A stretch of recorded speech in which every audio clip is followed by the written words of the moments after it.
Assalamualaikum warahmatullahi wabarakatuh.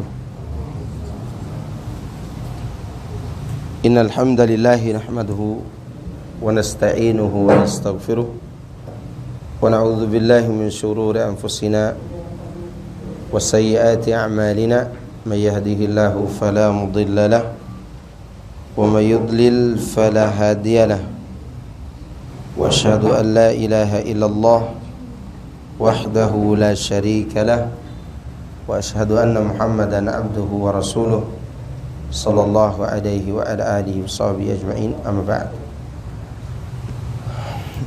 Alhamdulillah, malam hari ini kita bisa berkumpul kembali dalam kajian rutin kitab Al-Wajiz. Tadi hujan gak di Paru? Hujan? Gak ya? Tapi gerimis.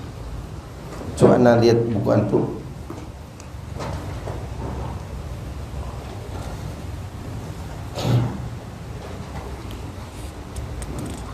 Insyaallah malam ini kita membahas lanjut dari kitab Al-Wajiz.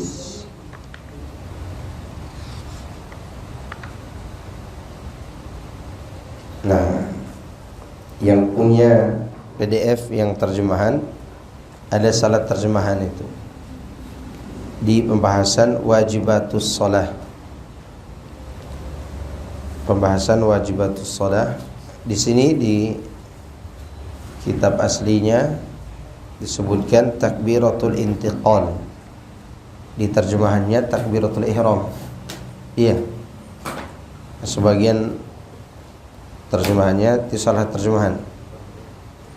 Jadi kewajiban-kewajiban dalam sholat, yang pertama mengucapkan takbiratul intiqal, bukan takbiratul ihram. Ya, walaupun setelah itu dijelaskan perpindahan dari gerakan-gerakan berikutnya. Yang bawa terjemahan ibu-ibu di belakang ada. Itu di bagian pembahasan kewajiban-kewajiban dalam sholat. Kewajiban-kewajiban dalam sholat. Poin pertama apa di situ? Takbiratul intiqal seharusnya. Takbir perpindahan. Takbir apa? Perpindahan dari satu gerakan kepada gerakan yang lain. Berarti selain takbiratul ihram. Nah, takbir perpindahan ini hukumnya wajib. Demikian juga ucapan sami Allahu liman hamidah rabbana walakal hamdu. Ini adalah kewajiban dalam sholat, poin pertama.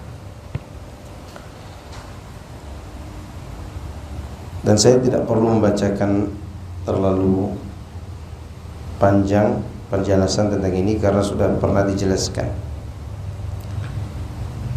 Kemudian yang kedua, termasuk kewajiban dalam sholat, tasyahud awal.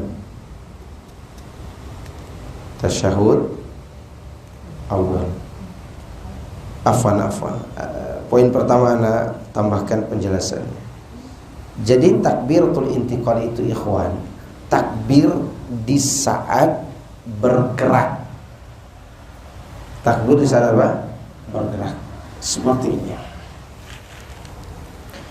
Misalnya dari berdiri ke ruku. Allahu Akbar. Jadi pada saat kita bergerak itu melakukan apa? Takbir. Jangan takbirnya setelah ruku.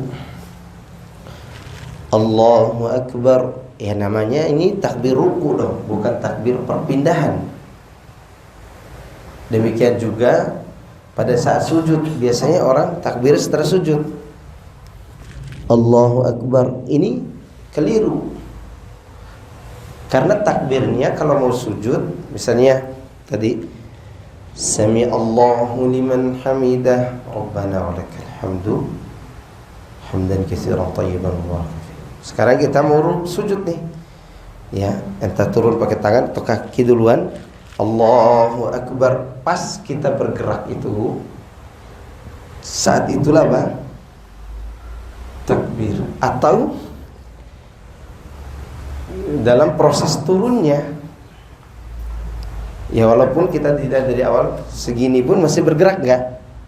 Allahu Akbar sampai kita sujud. Ya, jangan takbirnya setelah sujud atau setelah ruku.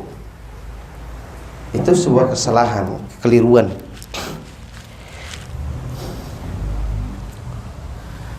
Baik. Yang kedua apa tadi? Tasyahhudu al-awwal. Tasyahud yang pertama.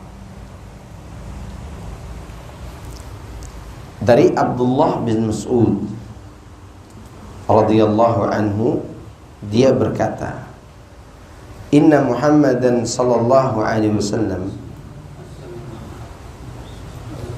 qala idza qa'adtum fi kulli rak'atain faqulu at-tahiyyatu lillahi was-salawatu wat-tayyibatu assalamu alayka ayyuhan nabiyyu wa rahmatullahi wa barakatuh assalamu alayna wa ala ibadillahi salihin wa ashhadu an la ilaha illallah wa ashhadu anna muhammadan abduhu wa rasuluhu.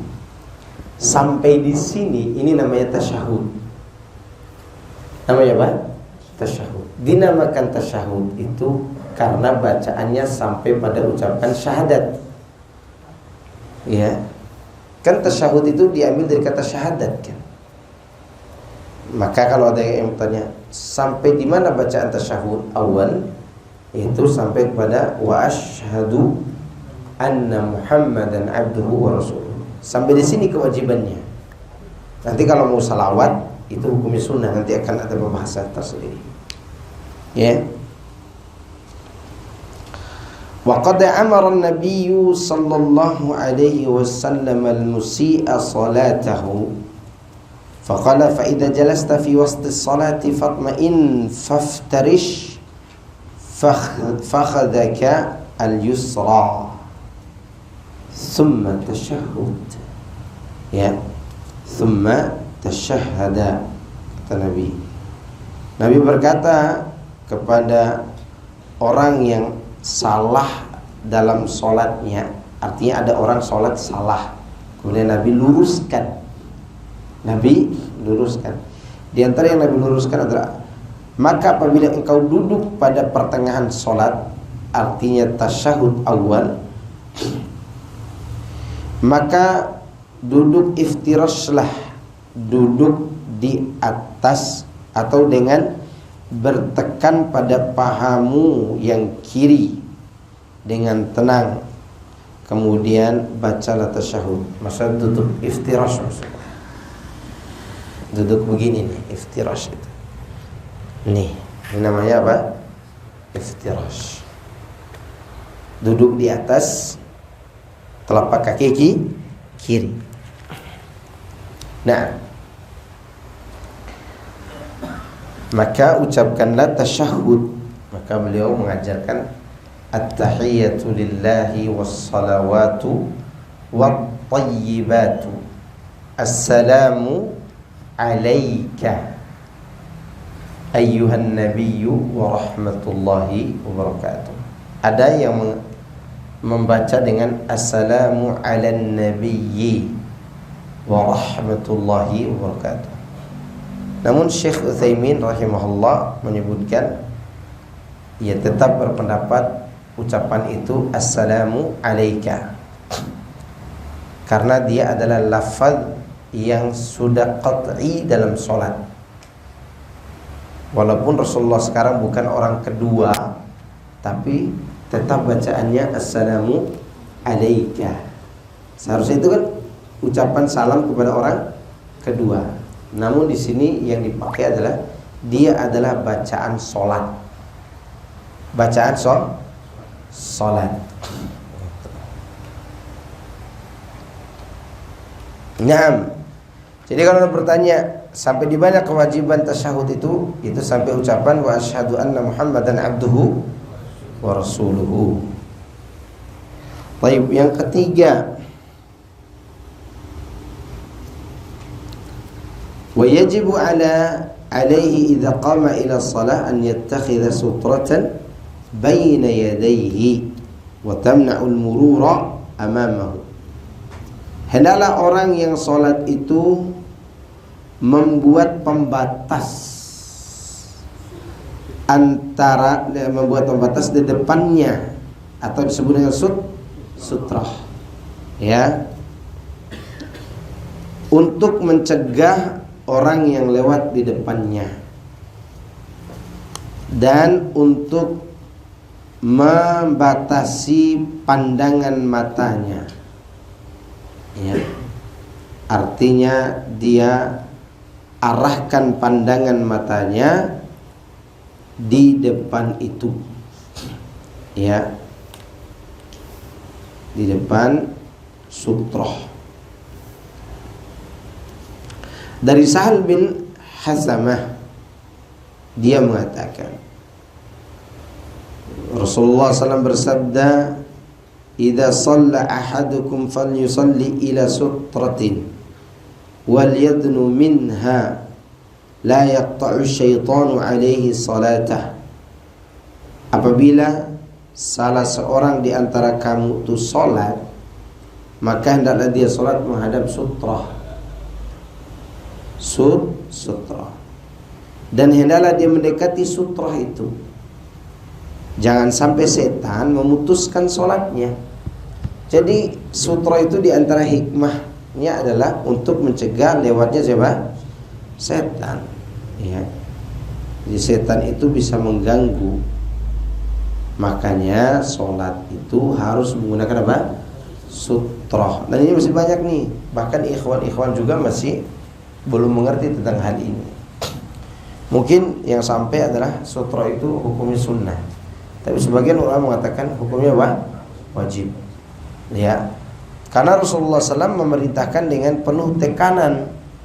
Kata Rasulullah, fal, ini kan ada lam al-amr, ya. Kata, Nabi mengatakan fal yusalli, harusnya fa yusalli, tapi ada lam amr, fal yusalli. Ini ada kata perintah. Yang kedua penekanan lagi, fal yadnu minha, dan hendaklah dia mendekati apa? Sutrah. Dan ditekan lagi alasannya kenapa? Jangan sampai setan memutuskan sholatnya. Ya. Kemudian dari Ibnu Umar, Rasulullah SAW mengatakan, ini kalimat penafian lalu ditetapkan. Itu menunjukkan ini perintah wajib. La tusalli. Nah, itu larangannya apa? La tusalli illa ila sutrati. Jangan kau salat kecuali menghadap sutrah. Ya. Apa sutrah tadi? Pembatas. Ya, pembatas. Kemudian Nabi mengatakan wala tad'u ahadan yamurru baina yadayka fa in aba faltuqatilhu fa inna ma'ahu al-qarin. Coba lihat terjemahan di situ, jangan sampai salah terjemahan lagi ya. Kata Nabi SAW di sini, janganlah kamu sholat kecuali di hadapanmu ada sutrah, dan jangan kamu biarkan seorang pun berlalu di hadapanmu. Jika dia membangkang, artinya ngeyel mau lewat juga, maka pukullah. Ini saya salah terjemahan juga ini. Ya. Arti dari falyuqatilhu artinya cegah dengan keras. Cegah dengan apa? Keras. Dengan adanya dorongan. Karena kalau dipukul bisa berantem kita. Dan bisa dipidanakan nanti. Ada juga yang saya dengar di YouTube, falyuqatilhu, artinya dia terjemahkan dengan maka bunuhlah. Sadis banget itu. Ya.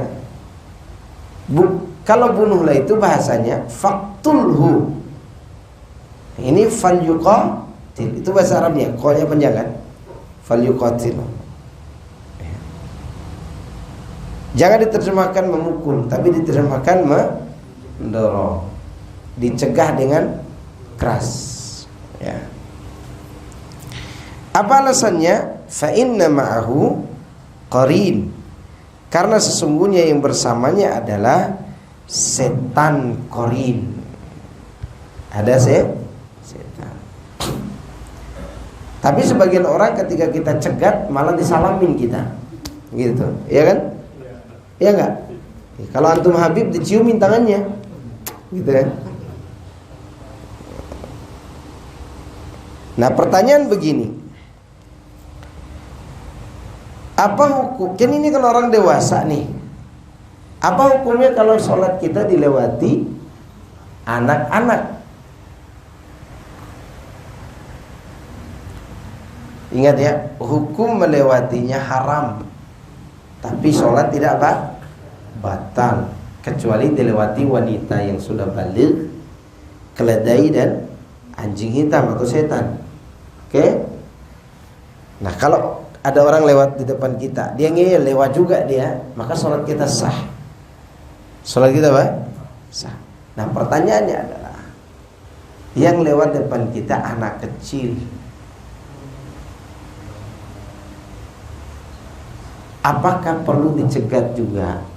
Karena di sini ada hukum untuk orang yang lewat, ada hukum untuk orang yang sholat.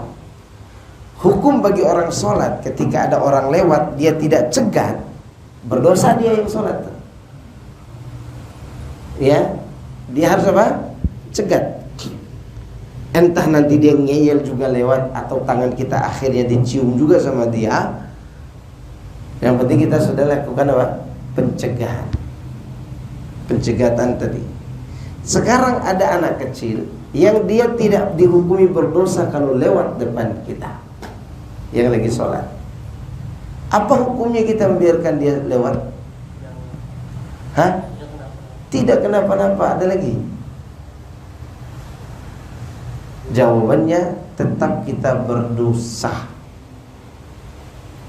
bila anak tersebut bisa dicegat.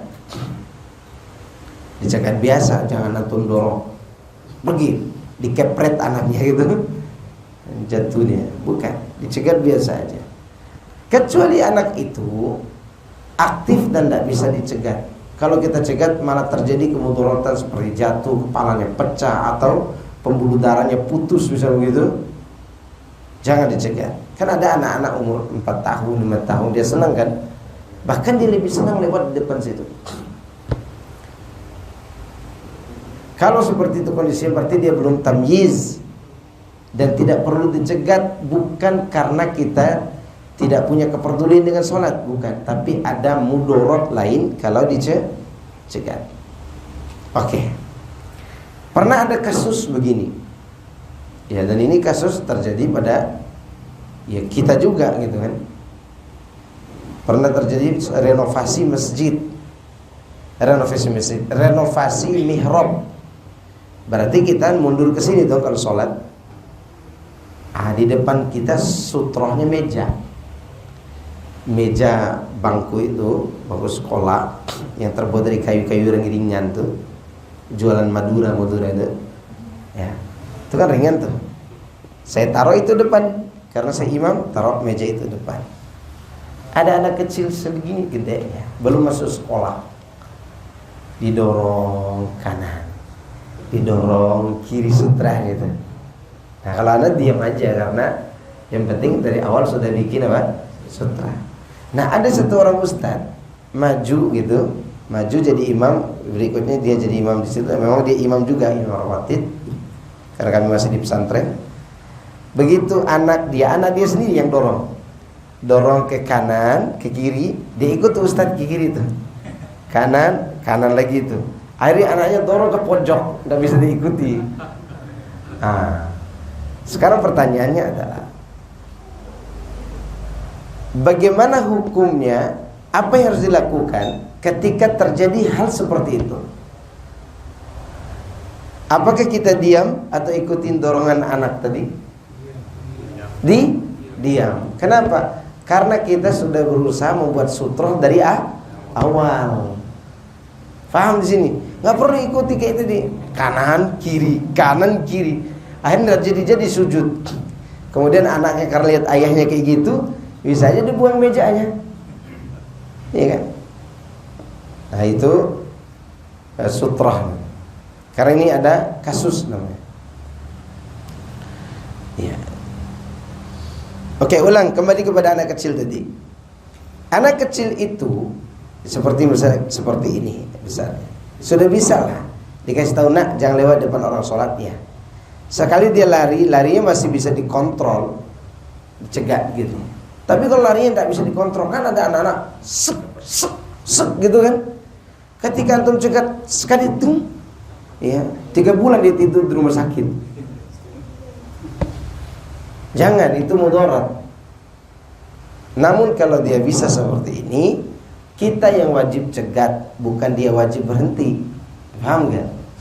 Dia tidak berdosa kalau lewat, tapi kita yang lihat harus melakukan usaha. Jelas sampai sini? Ya. Tadi disinggung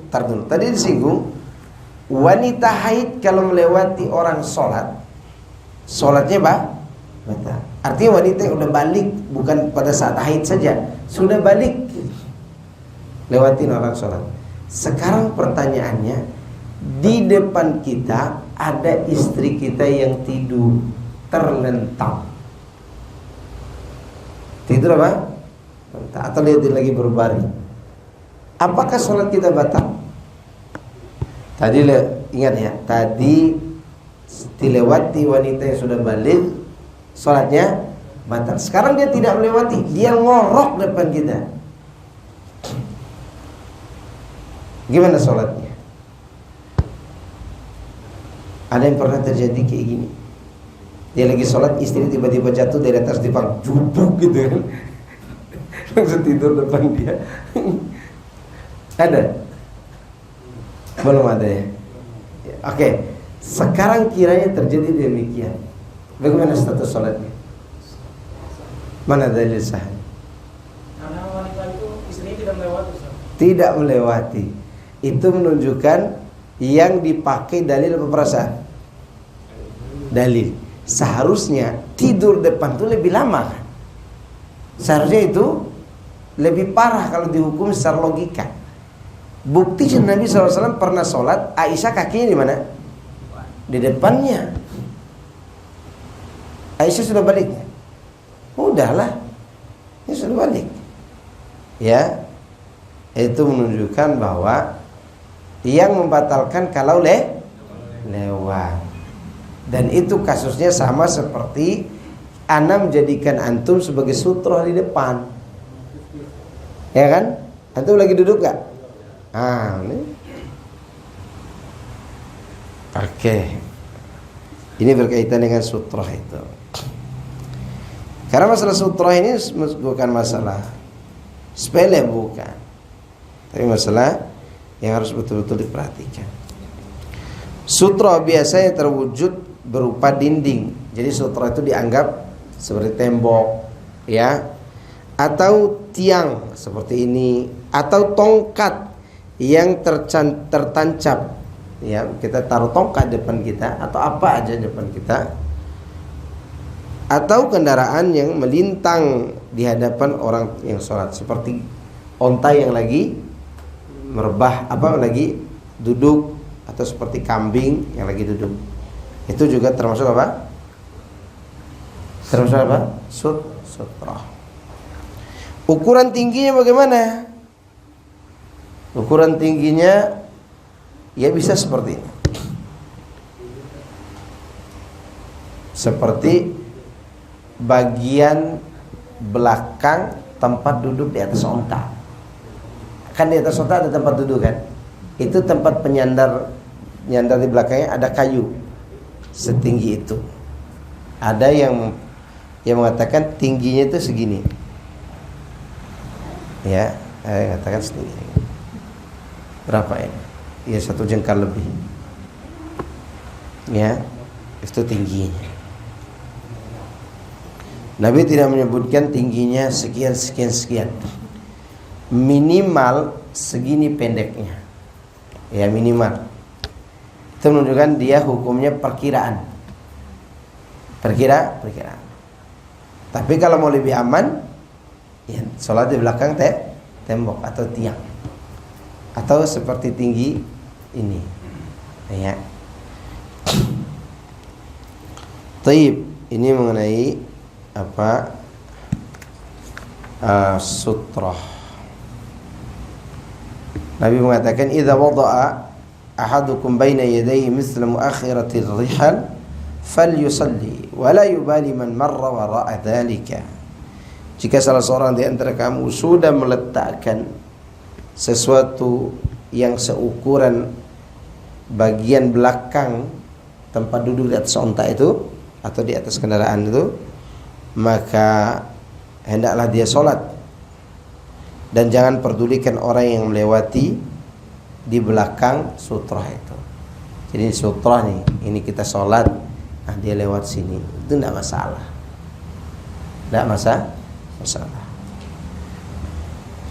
Ini mengenai sutrah. Tapi masih berkaitan dengan sutrah ya.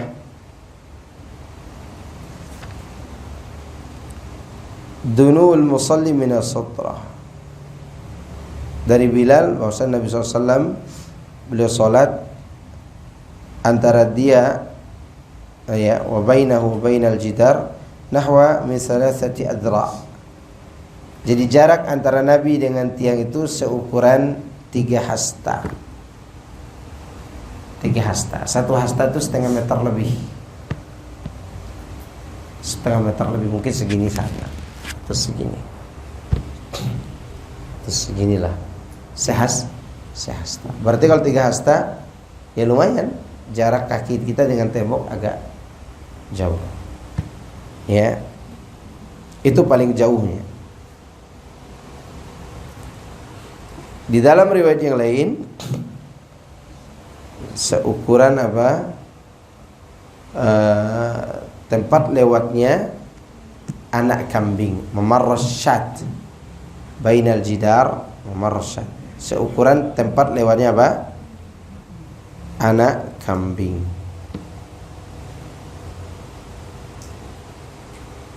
Ya, iya ini dia.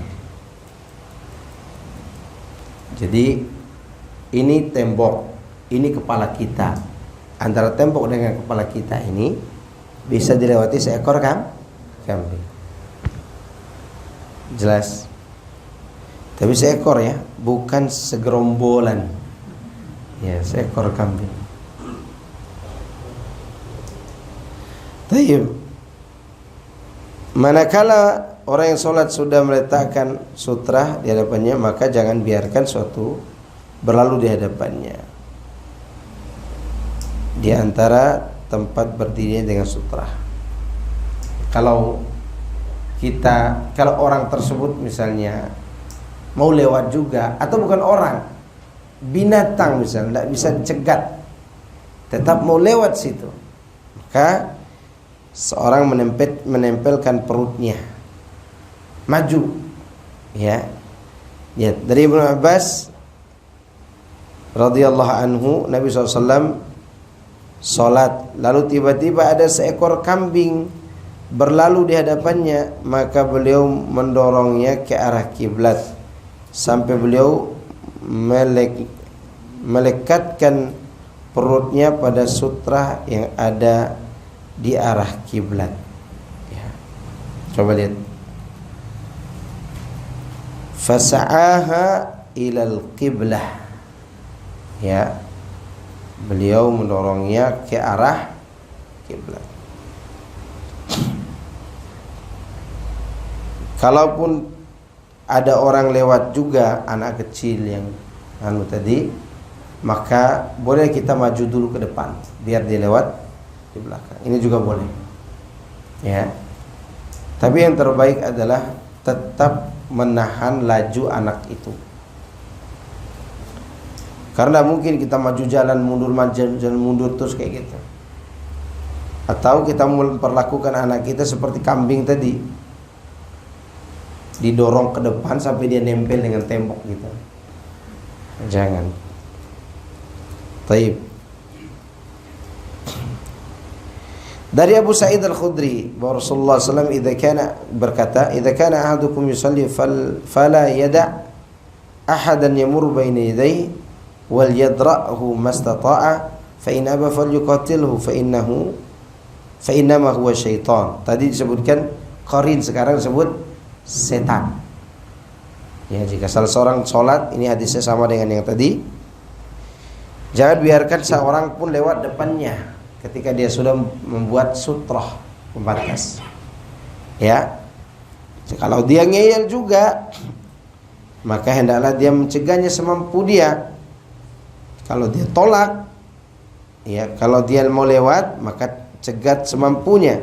Kalau dia mengabaikan, menolak juga teguran tersebut, maka hendaklah dicegat dengan keras, ya, karena sesungguhnya ia adalah setan. Ia adalah setan. Taib. Ini masih panjang nih. Wa idza lam yattakhidh sutratan fa innahu yaqta' salatahu al-himar wal mar'ah wal kalb al-aswad. Jika dia tidak membuat sutrah, maka solatnya akan dibatalkan oleh keledai, kemudian wanita yang sudah baligh, kemudian anjing hitam. Tadi sudah saya singgung, al-kalbul aswad adalah syaitan. Anjing hitam itu adalah setan. Ya. Taib. Tahrimul murur baina yadayil musalli. Diharamkan melewati orang salat. Arti lewat di depan orang salat. Ini hukumnya apa? Haram. Lau ya'lamul marru baina yadayil musalli madza alaihi lakana an yaqifa 40 khairan lahu min an yamurra baina yadayhi. Seandainya orang yang lewat di depan orang sholat itu mengetahui apa akibat dari perbuatannya, yaitu dosa apa yang akan dia dapatkan, maka sungguh berdiri selama 40 apa ini? 40 hari kah? 40 tahun? Kita tidak tahu. Itu masih lebih baik baginya daripada harus melewati orang yang sholat. Ya. Di sini terjemahkan 40 apa? Diterjemahkan 40 tahun. Tapi di sini tidak disebut arba'in. Ini arba'in apa? Ya. Karena kata Rasulullah menyebut arba'in itu tidak menyebut arba'in apa. Sama seperti hadis Abu Hurairah, antara tiupan sangkakala pertama dan kedua itu jarak lamanya itu selama 40. Abu Hurairah ditanya apakah 40 hari, bulan atau tahun. Abu Hurairah tidak menjawab, sebagaimana Nabi SAW menyampaikan hal tersebut. Ya. Jadi ini menunjukkan bahwa melewati orang sholat itu dosa enggak? Kalau dia dosa, hukumnya jadi apa? Haram. Taib. Ini poin berikutnya masih berkaitan dengan sutrah. Sutratul imam sutratun lil ma'mum. Nah ini nih, agar kita tidak banyak was-was nih tentang sutrah kalau kita sudah sholat berjamaah. Kalau kita sholat berjamaah, misalnya dari pintu itu ada jamaah yang mau sholat di sini, di belakang penuh, ini penuh. Tapi di sini ada yang kosong nih, satu soft. Mungkin tadinya ada anak kecil kemudian keluar. Begitu dia masuk, dia lewatin antum nih, ya, sampai dia berdiri di sini. Boleh nggak? Kenapa? Karena sutranya makmum, karena sutranya imam mewakili sutranya makmum. Yang tidak boleh bagi orang tadi melewati imam. Ya. Dalilnya dari Abdullah bin Abbas, dia mengatakan, "Aqbaltu raqiban ala himarin, atani wa ana yawma idin qad nahaztu al-ihtilam. Rasulullah sallallahu yusalli bin nas bimina, famarartu baina yaday saf, fanazaltu wa arsaltu al-atan tarta'u wa dakhaltu fi saf, falam yunkir dhalika alayya ahad." Saya datang dengan menunggangi keledai. Ya, di sini sebut himar, bukan kuda kecil ya. Keledai. Ya. Pada waktu usiaku hampir mendekati istilah masa puber, baligh. Masalah apa? Sebalik. Sedangkan Rasulullah SAW sedang sholat di Mina bersama para sahabat. Ya. Sahabat tidak menghadap ke dinding gitu, tapi Rasulullah menghadap ke sutroh ya. Kemudian aku lewat di depan shaf. Kemudian aku turun dari atas keledai. Ini udahlah lewat sama keledai lagi. Enggak?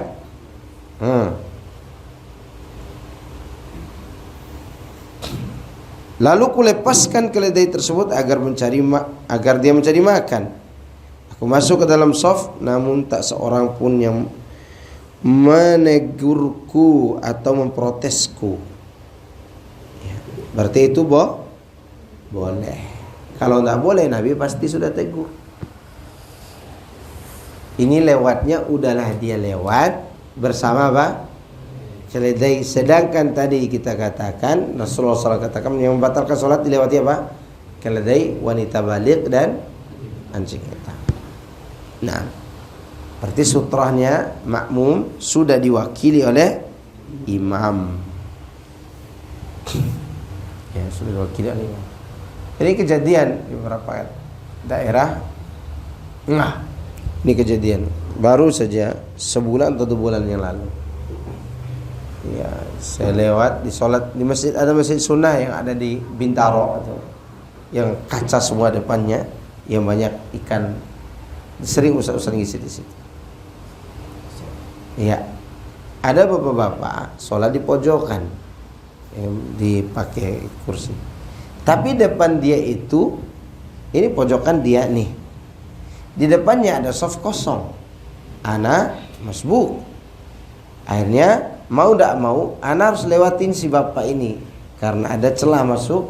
Ana lewatin dia, jadi masuk begini, lewat ke sini dan ini orangnya. Ana sholat di sini. Selesai sholat dia nunggu ana untuk dimarahi. Ya, bukan untuk ditegur. Dia marahin teh, lewat depan orang sholat itu tidak boleh. Saya diem aja. Udah selesai ngomong ya Pak, boleh saya jelaskan? Tidak usah, kata dia. Dia pergi. Karena dia udah marah duluan, takutnya kalau saya jelaskan dia merujuk dari ucapannya sulit. Maka saya pernah mengatakan, rujuk dari diam yang salah itu lebih baik daripada rujuk dari perkataan yang salah. Maka dia pergi. Tidak usah, saya tidak mau dengar penjelasan kalian. Pergi dia. Nah, itu menunjukkan bahwa ada orang tidak tahu. Tahunya sepotong. Tidak boleh lewat depan orang sholat. Ini masih ada lanjutannya. Kalau yang kita lewat itu makmum, maka itu tidak mudorot. Gitu. Nah, sampai sini ada pertanyaan. Tadi ada yang bertanya. Fadhal.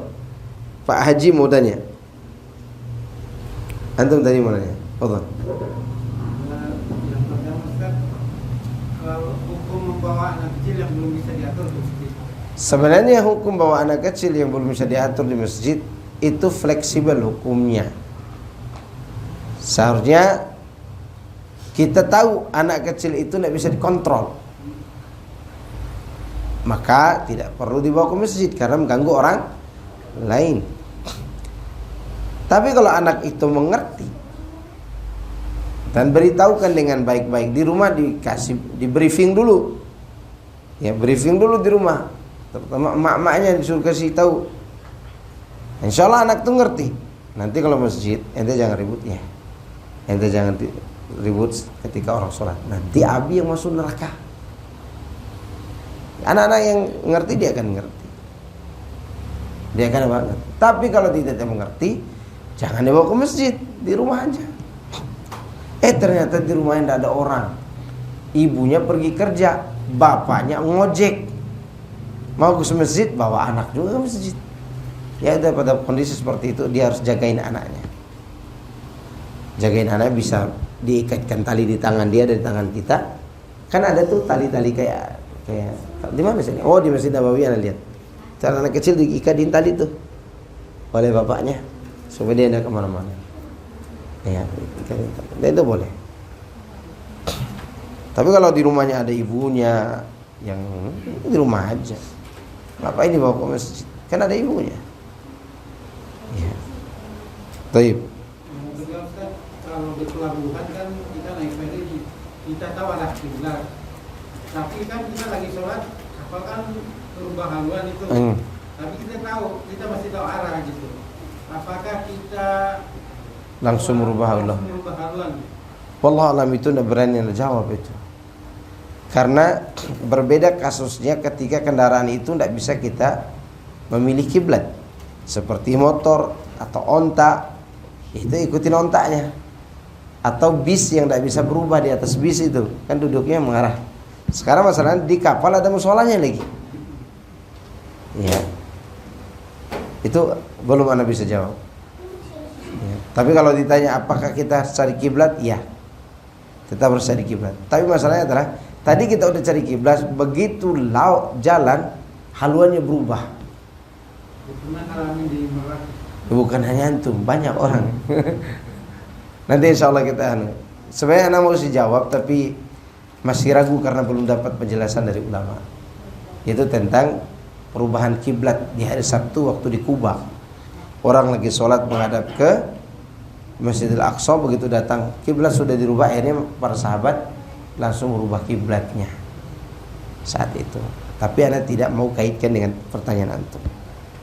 Anak butuh belajar dulu tentang apakah bisa dibawa dengan kasus kontemporer itu atau tidak. Baik. Yang lain. Fadhal. Ketika kita sholat masbuk nih, berjamaah masbuk atau sedang sendiri nih terlambat. Nah, sutra kita ini orang yang sedang duduk, tiba-tiba dia pergi. Nah, itu kan ada banyak kemungkinan dilewati ya. Kita di posisi 3 atau 4 lagi. Itu baiknya kita tetap diam atau maju ke? Tetap diam. Tetap diam. Tanpa ada sutra lagi. Kenapa? Itu yang saya dapat dari jawaban salah seorang guru kami yang mulia. Ya, tidak usah maju. Syekh Ali Hasan juga begitu. Beliau mengajukan tidak maju. Karena kalau kita maju lagi, pas di depan masih ada orang pergi lagi, maju lagi. Sampai kapan majunya? Ya sampai tidak bisa mundur. Udah diam aja di situ. Diam aja di situ. Saya sih lebih memilih diam. Karena sering kok begitu. Lagi masbuk, orangnya pergi, udah diam aja, Anda perlu bergerak. Kan kita harus sudah berusaha. Pertama berusaha sama imam, kedua ada sutra depan kita. Ya. Taib, ada lain? Satu lagi, kalau status salatnya di haram itu kan ada orang lalu lalamnya. Itu dibiarkan dia lewat aja atau tetap kita hadang? Sebenarnya kita hadang, tapi permasalahannya adalah ada kondisi tidak bisa kita hadang. Ada kondisi bisa dan mereka faham. Ya, seperti kita sholat di atas lantai 3, lantai 2, itu kalau kita cegat dia paham. Tapi yang di Matof, ketika sholat di Maqam Ibrahim, alhamdulillah lewat ibu-ibu tua di depan kita, itu lewat juga dia dan tidak bisa dicegat. Kondisi seperti itu, lanjutkan sholat. Lanjutkan apa? Sholat. Karena udah dalam kondisi di luar daripada kemampuan kita. Kalau Anda sih, kalau lagi rame, Anda tidak bawa jemaah untuk sholat di Maqam Ibrahim. langsung bawa sa'i. Kenapa? Karena mudaratnya lebih besar daripada maslahatnya. Pertama, jamaah bubar, tidak jelas kemana. Kedua, tempat sholat juga tidak mencukupi. Nah, ada.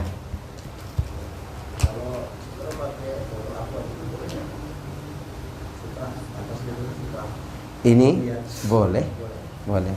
Asal jangan sholat sambil iklan. Minum ini ada manis-manisnya misalnya. Enak iklan. Yang lain. Apakah saat ini masih dianjurkan untuk berkunut nazilah dengan manusia? Yang kedua, berhubungan dengan hadis saum. Barang siapa yang berpuasa 1 hari di Jalan Allah dijauhkan dari neraka 70 tahun perjalanan. 6. Itu berhubungan dengan apa? Puasa mutlak. Puasa mutlak dan puasa sunnah. Islam juga masuk. Iya, puasa mutlak juga. Termasuk puasa mutlak yang dilakukan di bulan-bulan haram ini. Kalau ada orang mau melakukan puasa mutlak, perbanyak puasa. Selain puasa sunnah yang Senin Kamis, puasa Daud, dia juga mau melakukan puasa mutlak, silakan. Silakan. Tahu puasa mutlak? Puasa tidak ada kaitannya dengan hari atau ketentuan tertentu. Puasa aja. Yang penting jangan puasanya menyendiri pada hari Jumat atau hari Sabtu saja. Boleh berapa hari aja? Boleh. Boleh. Kunut nazilah masih berlaku sampai hari ini. Kalau ada imam melakukan kunut nazilah setiap 5 waktu ya, bukan 1 waktu aja, 5 waktu. Tapi apakah kejadian di Palestina kita tetap kunut nazilah? Ya, masih disunahkan. Tapi harus sholat 5 waktu. Sholat 5 waktu. Baik. Cukup? Kunut semua. Kalau tidak, tidak masalah. maksudnya sama kalau witir apa semua. Hah? Kalau lagi pas sholat sendiri witir. Iya, witir ya, kunut witir. Boleh baca doa itu boleh. Boleh baca doa-doa untuk kepentingan kaum muslimin. Hanya saja para ulama membagi kunut nazilah itu seperti Syekh Utsaimin ya, merinci kunut nazilah itu berlaku untuk musibah karena ulah tangan musuh.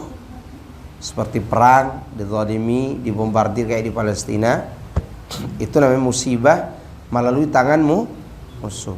Sedangkan musibah yang datang langsung dari Allah itu tidak dianjurkan kunut nazilah. Seperti gempa bumi, tsunami, longsor, gunung berapi. Ya, karena itu musibah tidak melalui tangan musuh. Kan ada musibah melalui tangan musuh kan? Seperti perangan dan seterusnya. Ini nazilah disunahkan. Sedangkan musibah yang melalui melalui Allah langsung seperti bencana alam, maka kata Syekh Muhammad bin Shalih Al-Utsaimin tidak disyariatkan kunut nazilah. Jelas? Sampai sini jelas enggak? Oke. Gimana caranya untuk menghalang orang yang lewat di depan sholat ketika kita tahiyat akhir, itu kan kita udah posisinya di situ kan. Terus kita nggak sempat menghadang itu gimana? Kalau tidak sempat dan sudah lewat, nggak perlu lagi antum panggil sini. Nah, ya biarin aja. Kan tadi kita katakan fal yadra mastata'a. Hendaklah dicegat semampunya. Tadi kita tidak sanggup juga karena kecepatan lewatnya. Iya, susah juga. Atau dia lewat dengan jurus 1000 bayangan, gitu kan?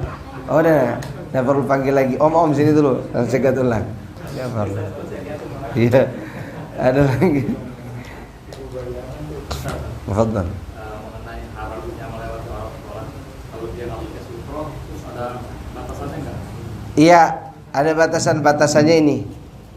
Ukur aja sebatas 3 hasta dari dia. Misalnya kita lihat orang sholat tidak pakai sutra, misalnya dia sholat di sini, maka kita lewat di sana aja. Karena kita mengukur perkiraan sutra dia itu Kan antara kaki dia dengan sutra itu seharusnya berapa tadi? 3 hasta. Itu kan hukum perkiraan.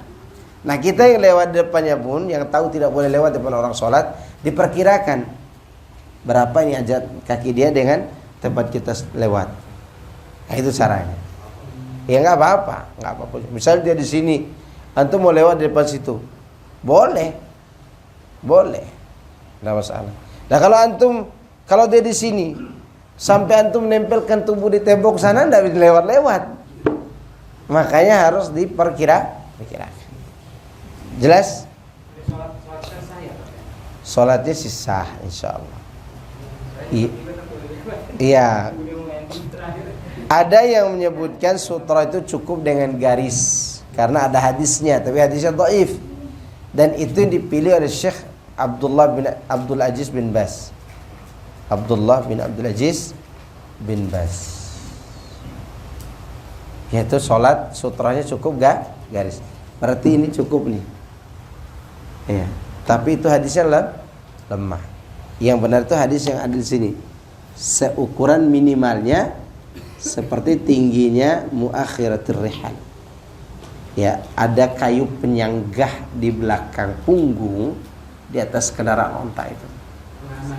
Hah? Ya, di belakang pelananya, bagian belakang. Untuk bersandar gini. Ya.